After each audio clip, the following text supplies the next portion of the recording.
Wolves are mighty and often scary animals that are not to be trifled with. But when a wolf pack decided to dig up the grave of a recently deceased little girl, people had to make a stand. But what they discovered when the coffin was opened made them scream and left them reeling. Rosa Angela and Alfonso dos Santos had been married for 15 years. They lived in the beautiful city of Sao Paulo in Brazil and had formed a happy and loving life together. The two lovers were very alike in many ways. They had the same interests, liked the same music, and even enjoyed the same foods. They were like a match made in heaven. Some would even consider them soulmates. So strong was their relationship that the people around them frequently got jealous of how close the couple were. But not everything was as rosy and perfect as it seemed. You see, the pair had always desired to have a child of their own. They loved children and hoped one day to bring one into this world and raise it properly. Unfortunately, though, it seemed like nature had other plans.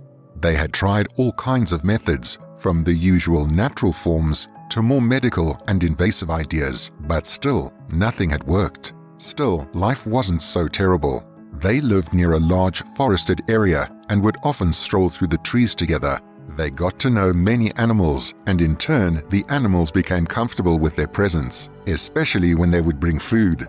3 such animals were a small pack of wolves. There were 3 in total, and while they might have looked like vicious and dangerous animals, they were actually fairly tame and friendly. Rosa and Alfonso started to take meat for the wolves. As they were only a small pack, they found hunting and feeding themselves quite a challenge. At first, the wolves were wary and unsure of what to make of these kind people who were bringing them much-needed food. But as time went by, they became more and more happy to see Rosa and Alfonso. They welcomed the humans that brought them meat and started to anticipate their arrival whenever they would come to feed them every few days. The wolves and the humans really did form a close bond. One day, Rosa came to Alfonso with some good news. She was finally pregnant. They had been trying for so long, and finally it had paid off. They were both over the moon and celebrated the good news. They were so excited that they even told the wolves the next time that they went to feed them. This might seem absurd, as wolves wouldn't understand what the humans were saying, but the wolves could sense the couple's happiness and shared in their excitement. The day came when their daughter was born, and the couple welcomed the beautiful baby girl into the world. They named her Andrea after Rosa's grandmother. As Andrea grew, her parents made sure that they instilled into her the same love of animals that they had. When she reached the age of 2, they even took her to meet the wolves, who they still kept feeding. The wolves were a little older and bigger now, yet, despite their increasingly fierce looks, they remained friendly and even playful whenever they saw the small family coming to see them. So close were Rosa, Alfonso, and the wolves that they even allowed little Andrea to play near the wild animals. They were confident that the wolves would never do anything to harm her. The animals seemed fond of the little girl, and the girl seemed to love being around the wolves too. Not too long after Andrea's 3rd birthday, though, she got sick. It started with a fever before developing into vomiting and diarrhea. Her parents were so worried that they rushed her to hospital. Andrea had always been a happy and healthy child, so to see her sick and suffering was a truly heartbreaking thing. They rushed her to the hospital, where they hoped that the doctors would be able to tell them what the problem was and cure poor little Andrea. But the sad fact is that hospitals in the area of Sao Paulo were not as advanced as in other places in the world. Doctors rushed her off to a private room where even her parents weren't allowed to see her in case they made her condition worse. But even with all of the technology and all of the medical minds that they had, they were unable to diagnose Andrea in time. Sadly, she succumbed to her illness and passed away, much to the great sadness of her parents. Doctors eventually gave Andrea's body back to Rosa and Alfonso so they could mourn properly. This tore the couple apart. They had tried so hard to have a child, and it had been such a long and tricky road to finally conceive. And when they did, they were so happy. It was like nothing could go wrong, but things did go wrong. And now here they were, once again, childless, and it was tearing their once strong and solid marriage apart. The parents arranged their daughter's funeral, planning to bury her near the forest that the family loved to visit together. To show solidarity with Rosa and Alfonso, the entire town came to pay their respects. They all knew how badly the couple had wanted a child, and Andrea had been one of the most happy and extraordinary children anyone had ever met.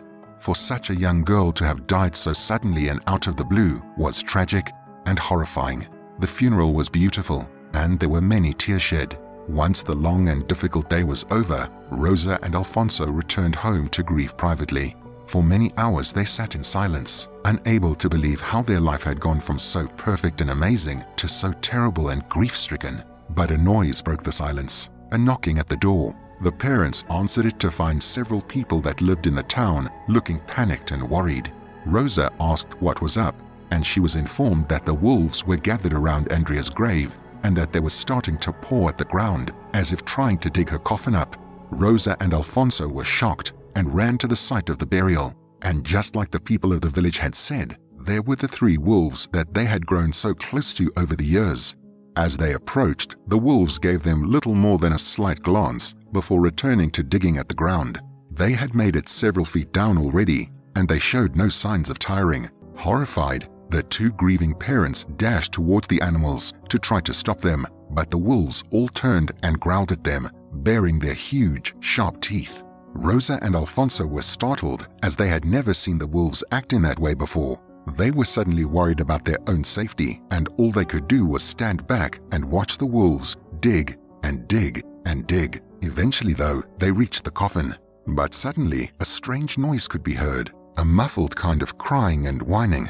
It wasn't coming from the town, nor was it coming from the forest near the grave. It was coming from inside the freshly uncovered coffin itself. Rosa's eyes went wide, and she covered her mouth as Alfonso dashed towards the coffin, no longer caring what the wolves would do. But the wolves simply stepped back and watched the man pry open the coffin lid with his hands, trying hard to get it open. By now, many people had heard the fuss and started to gather, watching helplessly as Alfonso wrestled with his daughter's coffin. Finally, with one huge tug, the lid swung open, and what was revealed made people scream with shock. There was Andrea, alive and well. Her eyes were filled with tears, and her voice was hoarse from screaming for help for so many hours. Her delighted parents pulled her from the coffin and hugged her tightly before rushing her back to the hospital. They requested to see a different set of doctors, who subsequently found out that Andrea had been accidentally put into a temporary coma, which rendered her dead to the outside world.